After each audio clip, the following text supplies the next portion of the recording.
अस्सलाम वालेकुम। साक्षी खबर में आपका इस्तकबाल है। सुर्खियों से पहले सुनते हैं हदीस शरीफ। बिस्मिल्लाहिर्रहमानिर्रहीम। हज़रत अबू सईद रज़ी अल्लाह ताला अन्हु से रिवायत है, रसूलुल्लाह सल्लल्लाहु अलैहि वसल्लम ने फरमाया, मसाजिद में सिर्फ 3 ही मस्जिदें हैं जिनकी ज़ियारत के लिए सफ़र किया जा सकता है। एक मस्जिद हराम, दूसरी मेरी मस्जिद यानी मस्जिद नबवी सल्लल्लाहु अलैहि वसल्लम, तीसरी मस्जिद मस्जिद अक्सा यानी बैतुल मक़दस की मस्जिद। और अब सुर्खियां। लॉन इस्तम स्कीम के तहत वकीलों के खातों में 5,000 रुपये मुंतकिल। जगन ने बटन दबाकर जारी की रकम। आने वाले इंतखाबात के नताइज ही झूठे मुकदमात में फंसाने का जवाब होंगे। निजामाबाद जेल में महरूज मजलिस कायदीन से असद अवैसी की मुलाकात। केसीआर 500 कारों का काफिले के साथ महाराष्ट्र रवाना। सोलापुर के पार्टी जलसे आम में करेंगे शिरकत। उपल में स्काई वॉक का केटीआर ने किया इफ्तिताह। स्काई वॉक मेट्रो से भी मरबूत, आवाम के लिए नई सहूलत।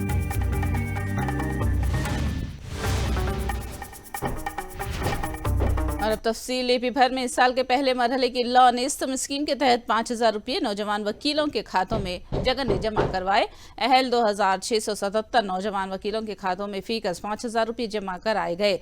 2023-24 में लॉन इस्तम के तहत पहले मरहले के तहत कैंप ऑफिस में बटन दबाकर वजीर आला जगन ने रकम जारी की। इस साल फरवरी से जून तक 5 महीने के फीकस 25,000 रुपये के हिसाब से 6,12,65,000 रुपये वकीलों के खातों में जमा किए गए।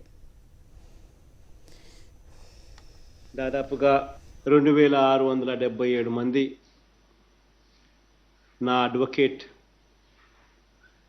చెల్లెమ్మలకు తమ్ముళ్లకు మంచి జరిగిస్తా ఉన్న ఈ కార్యక్రమం ద్వారా దాదాపుగా 6,12,65,000 రూపాయల మేరకు వాళ్ళ అకౌంట్లలోకి ఈరోజు జమ జరుగుతూ ఉంది. ఒక మంచి ఆలోచన, ఒక మంచి కార్యక్రమం. న్యాయవాదులు ఎవరైనా కూడా లా కోర్స్ కంప్లీట్ చేసి చదువులు అయిపోయిన వెంటనే ఆ ఫస్ట్ 3 ఇయర్స్, ఆ ఫస్ట్ 3 సంవత్సరాలు అప్పుడే చదువులు అయిపోవడము, ప్రాక్టీస్ అనేది ఉండకపోవడము, వాళ్ళు కూడా కొత్తగా కోర్టులలోకి అడుగు పెడతా ఉన్న పరిస్థితులు. ఇటువంటి పరిస్థితుల్లో వాళ్ళ కాళ్ళ మీద వాళ్ళు నిలబడేందుకు, వాళ్లకు తోడుగా నిలుస్తూ ప్రతి నెల 5,000 రూపాయలు చొప్పున సంవత్సరానికి 60,000 రూపాయలు వాళ్ళ చేతుల్లో ఆ డబ్బు ఉంటే ఆ 3 సంవత్సరాలు వాళ్ళు ప్రతి సంవత్సరం 60,000 రూపాయలు చొప్పున 3 సంవత్సరాలకు 1,80,000 రూపాయలు వాళ్లకు ఆ డబ్బు తోడుగా నిలబడితే వాళ్ళ వృత్తిలో వాళ్ళు నిలదొక్కుకోగలుగుతారు. వాళ్ళు ఇబ్బందులు పడకోకుండా వాళ్ళ జీవితాన్ని నెట్టుకు రాగలుగుతారు. ఒక మంచి ఆలోచనతో జరిగిన ఈ కార్యక్రమంలో దాదాపుగా ఇప్పటికే ఈ పథకం ద్వారా 5,781 మంది జూనియర్ లాయర్లకు మంచి జరిగిస్తూ, గత సంవత్సరం 2019 నవంబర్లో స్టార్ట్ చేసిన ఈ కార్యక్రమం ఈ 4 సంవత్సరాలలో ప్రతి నెల లాయర్లకు, అడ్వకేట్కు 5,000 రూపాయలు చొప్పున ఇస్తూ ఈ అందించిన మొత్తం 41,52,00,000 రూపాయలు. ఇది నిజంగా ఇటువంటి పథకం అన్నది, ఇటువంటి ఆలోచన అన్నది దేశంలో ఏ రాష్ట్రంలోనూ కూడా జరగలేదు. జరుగుతూ ఉన్న రాష్ట్రం ఏదైనా ఉంది అని అంటే అది మన రాష్ట్రంలో మాత్రమే జరుగుతూ ఉంది. मजलिस के सदर असदुद्दीन अवैसी ने अहम ऐलान किया है। उन्होंने कहा कि तेलंगाना के असेंबली इंतखाबात में किस पार्टी की तायद करेंगे इस बारे में वो गौर करेंगे। उन्होंने मजलिस को भी तेलंगाना में मुतबादिल पार्टी करार दिया। निजामाबाद जेल में महरूज मजलिस के कॉरपोरेटर्स और दीगर कायदीन से उन्होंने मुलाकात की और मुकामी MLA की जानिब से दर्ज कराए गए मुकदमात को बेबुनियाद करार दिया। उन्होंने बताया कि आने वाले इंतखाबात में इसका नतीजा भुगतना पड़ेगा। कॉर्पोरेटर्स को और मेंबर्स को जो अरेस्ट किया गया है, उनकी फैमिली के साथ मैं मुलाकात किया हूँ। मैं उनको हिम्मत दिलाया हूँ और वो खुद बाहिम्मत है। इन दोनों को जो गिरफ्तारी हुई और जो दूसरे जो लोगों के नाम FIR में डाले गए, वो तमाम के तमाम इल्ज़ाम झूठ पर मुबन्नी है। और उस वीडियो को सारी दुनिया ने देखा कि इन बहादुर बच्चों ने मुतालिका रुकनी असम्बली से, कंसर्न MLA से डेवलपमेंट के बारे में उनको पूछा और इंस्पेक्टर खुद वहाँ सामने खड़ा हुआ है। ना तो वो लोग कोई वल्गर लैंग्वेज इस्तेमाल किए, ना उनको कोई गाली दिए।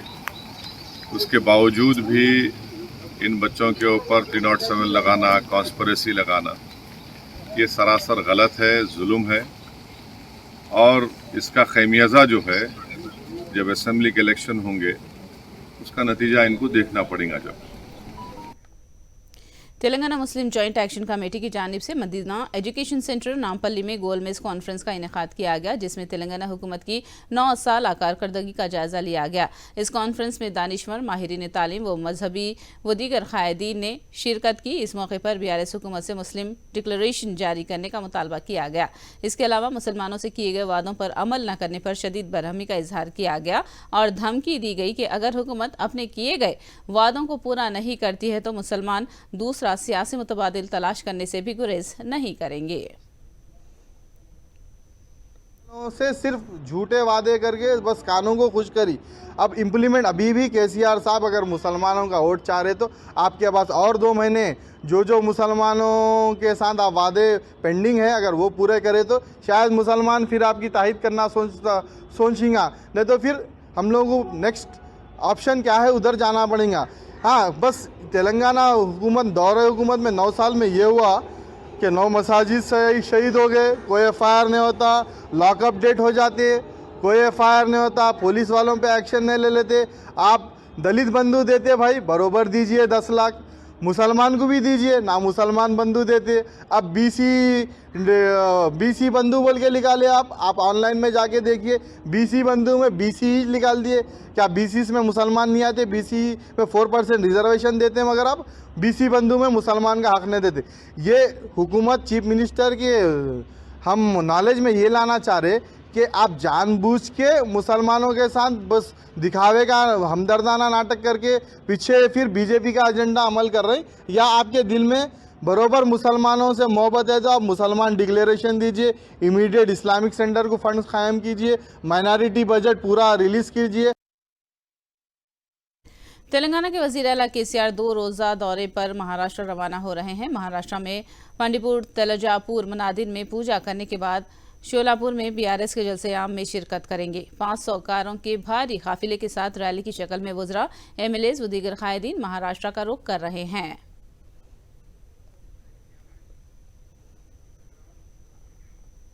रियासती वजीर KTR ने उपल में स्काई वॉक का इफ्तिताह किया। इससे आवाम को काफ़ी सहूलत होगी। इस स्काई वॉक को मुकामी मेट्रो स्टेशन से भी जोड़ा गया है। मेट्रो मुसाफिरीन भी इस स्काई वॉक से इस्तेफादा कर सकते हैं। हुकूमत की जानिब से शहर के मुख्तलिफ इलाकों में स्काई वॉक की तामीर की जा रही है। हैदराबाद में नमाज ईद उल अज़हा के इंतजाम किए जा रहे हैं। तेलंगाना वक्फ बोर्ड के चेयरमैन मसीउल्लाह खान और MLA मौज़म खान ने ईदगाहों का मुआयना करते हुए नमाज ईद उल अज़हा के इंतजाम का जायजा लिया। इस मौके पर ट्रैफिक, लॉ एंड ऑर्डर, बरक़ी और आबरसानी महकमों के आला ओहदेदार मौजूद थे। हैदराबाद में ईद उल अज़हा बुध के रोज़ होगी। एक ईदगाह में जितना सहन का काम बाकी है, इंशाल्लाह ताला वो भी मैं आपको वादा कर रहा हूँ मौज़म खान साहब को कि इंशाल्लाह ताला आते सो रमज़ान तक वो काम का भी हम जो सो कैसा करना है हुकूमत की जानिब से, गवर्नमेंट की जो ग्रांट नेट आता है उससे या फिर वक्त के कोई फंड से हम लेकर करेंगे। और जो स्लैब का भी काम है, मैं इंशाल्लाह ताला ये 2 भी चीज़ का मैं परस्यू करके हमारे CO साहब को भी अभी रिप्रेजेंटेशन लिए हम लास्ट टाइम भी लिए, इंशाल्लाह ताला उसको जल्द से जल्द करेंगे। मुत्तहिदा अरब अमारात का लोलो ग्रुप तेलंगाना में 3,500 करोड़ की सरमायाकारी कर रहा है। तेलंगाना में लोलो ग्रुप की जानिब से फूड प्रोसेसिंग यूनिट्स के अलावा लोलो मॉल और लोलो हाइपर मार्केट कायम किए जा रहे हैं।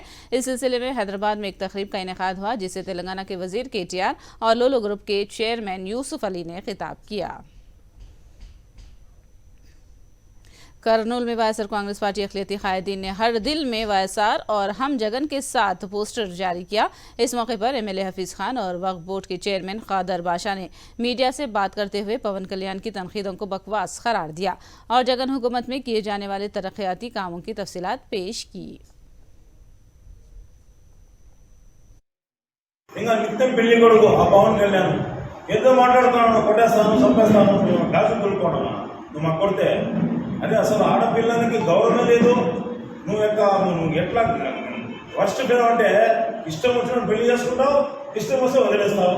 అసలు నీకు అసలు ఆడవాళ్ళకి గౌరవమే లేదు. అట్లా నీకు నీచుడుగా మేము మాట్లాడేది. కాబట్టి మొత్తం ప్రజలకు చెప్తా ఉన్నా, ముగ్గురు దుష్ట చతుష్టం కలుపుకొని ప్రభుత్వం ఏర్పాటు చేయదలుచుకుంటే అది సుస్థిర ప్రభుత్వం కాదు. ఒకడే ఒకడు మన ఏకంగా చెప్పిన వాగ్దానాలని 98% పూర్తి చేశారు.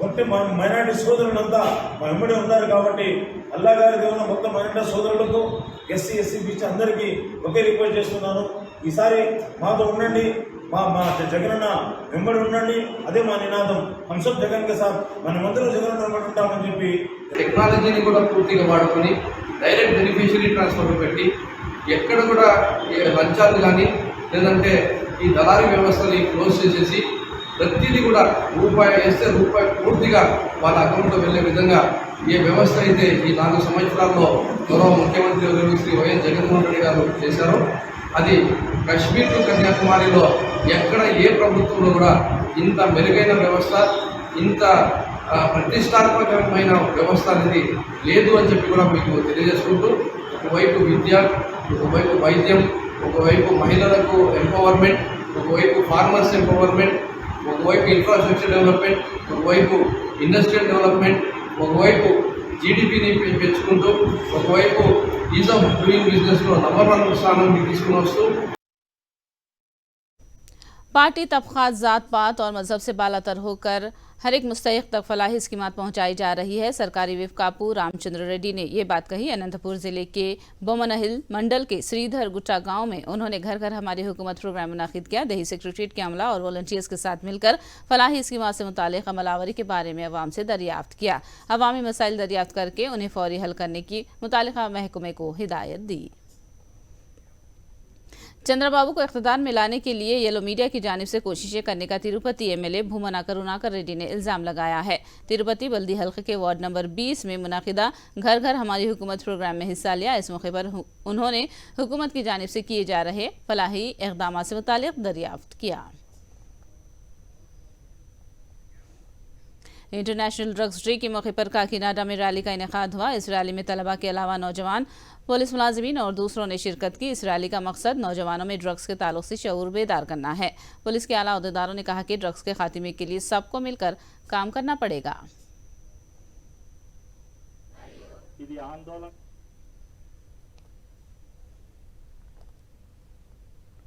సో ప్రతి ఒక్కటి కూడా పోలీస్ చేయాలంటే చాలా కష్టం. సో ప్రతి ఒక్కరు కూడా all stake holders of the society అంటే డాక్టర్స్, నర్స్, టీచర్స్, నార్మల్ ప్రతి ఒక్క ఇంట్లో ఉన్న నార్మల్ సిటిజన్స్ ప్రతి ఒక్కరు కూడా ఈ డ్రగ్ అబ్యూస్ కి అగైన్స్ట్ గా పార్టిసిపేట్ చేస్తామంటేనే మనం సక్సెస్ అవ్వగలుగుతాం. రెండవది ఏంటంటే ఒక రీసెంట్ సర్వే, ఒక NGO తీసిన సర్వే ప్రకారం అబ్యూస్ కి ట్రీట్మెంట్ కు వస్తున్నారు కదా, దాంట్లో 20% ఆఫ్ ద పేషెంట్స్ ఎవరు డ్రగ్ అబ్యూస్ ట్రీట్మెంట్ కు వస్తున్నారో వాళ్ళకి బిలో 20 years అనమాట. మన ఇండియాలో మాత్రం almost 1.58 crores youth in the age gap of 10 to 17 years అందరూ కూడా డ్రగ్ అడిక్ట్. యాక్చువల్లీ ఇలాంటి డేటా చాలా ఉన్నాయి. కాకపోతే మనం అందరూ కలిసి ఈ డ్రగ్ అబ్యూస్ కి అగైన్స్ట్ గా ఫైట్ చేసామంటే ఖచ్చితంగా the world will be drug free.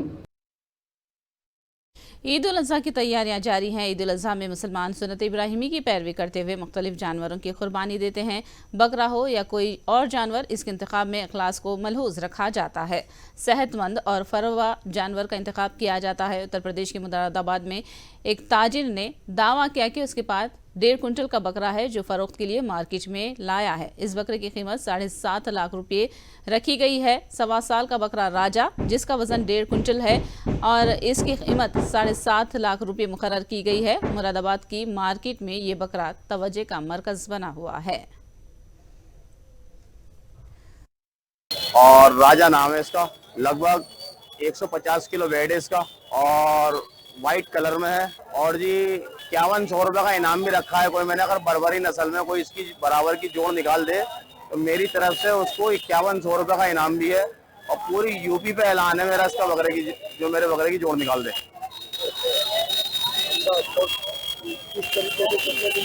पाल रहे हैं आप? जी मुझे कम से कम इसे 1.25 साल हो गया जी पालते हुए। बहुत तेज भाव है, पिछले साल के मुकाबले इस साल बहुत महंगाई है। और जैसे कि आप देख सकते हैं 7.5 लाख रुपए का 1.5 कुंटल का बकरा है। देखिए आप, राजा नाम है उसका, यहाँ बिक रहा है। बाजार की शान बढ़ा रहा है, लोग देखने आ रहे हैं उसे, खरीदार भी आएंगे।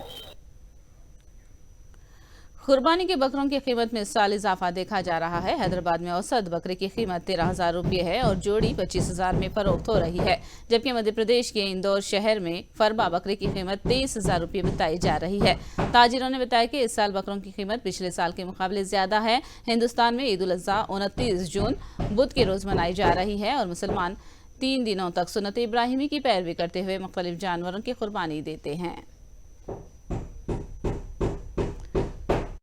माहौल तो अच्छा है साहब, जैसा हस्बे हैसियत जिसको जितने का पुर्रिया आएगा लेरिया आएगा 800-900 रुपए किलो तक की खरीदी चल रही है कि।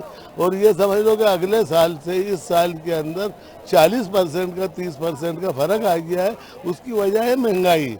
महंगाई में दाना महंगा हो गया, दवाएं महंगी हो गई, तमाम चीज़ें। 2.5 साल का 2 साल का बकरा होता है, उसकी कीमत में ये समझ लो कि 50,000, 55,000, 60,000 का भी बिक जाता है। तो 25,000 रुपये कम से कम 25,000 का रहता है। तो इस हिसाब से ऊपर के अंदर अब 80 किलो 100 किलो का लोगे आप तो वही 80,000 1 लाख रुपए तक का बिक जाएगा। वो बहुत कम लोग लेते हैं। मेन जो है रीजनेबल रेट जो है 25,000 30,000 का आम रेट है। हमारे यहाँ से बकरा पूरे मध्य प्रदेश वाले ले जाते हैं, महाराष्ट्र वाले ले जाते हैं, बेंगलोर वाले तक व्यापारी आए, खरीदार आए, शौकीन आए जिन्हें कुर्बानी करना थी। जो विशेषक जो स्पेशल जो होती नस्लें, जमनापारी है, मालवी बकरा है, राजस्थानी बकरा है। जमनापारी की तो बहुत थोड़ी सी हेवी क्वालिटी हो जाती है तो उस पर नहीं जाएंगे। हम मालवी बकरा देख रहे हैं भाई एक इकोनॉमी रेंज 30,000 रुपये से स्टार्ट है, जो 1.25 लाख रुपए तक का बकरा मंडी में 1.5 लाख तक देखना मिल रहा है। वज़ीर-ए-आज़म नरेंद्र मोदी ने अपने मिस्र के दौरे के दौरान काहिरा की तारीखी मस्जिदुल हाकिम का दौरा किया। मस्जिदुल हाकिम को हिंदुस्तान के दाऊदी बोहरा बरादरी की मदद से बहाल किया गया। मोदी ने मस्जिदुल हाकिम की दीवारों और दरवाज़ों की सताइश की है। मस्जिदुल हाकिम काहिरा की कदीम तरीन मस्जिद है। इस मौके पर वज़ीर-ए-आज़म मोदी ने मुफ्ती आज़म मिस्र डॉक्टर शौकी इब्राहिम अब्दुल करीम अलाम से मिस्र हिंद ताल्लुकात के अलावा समाजी हम आहंगी को बढ़ावा देने और इंतहा पसंदी से निपटने पर तबादिले ख्याल किया। वज़ीर-ए-आज़म नरेंद्र मोदी अमेरिका और मिस्र का दौरा मुकम्मल करने के बाद कल शाम वतन वापस लौटे। मरकजी वज़रा और बीजेपी के कौमी सदर JP नड्डा ने वज़ीर-ए-आज़म मोदी का एयरपोर्ट पर खैर मकदम किया।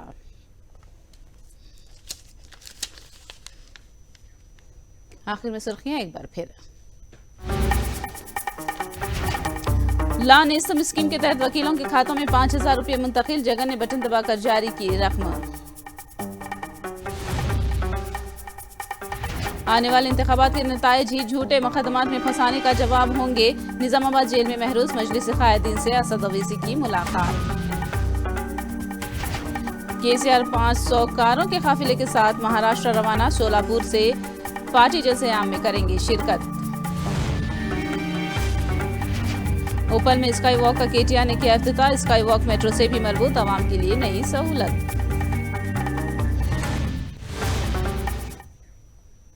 साक्षी खबर में फिलहाल इतना ही। साक्षी टीवी पर खबरों का सिलसिला जारी रहेगा।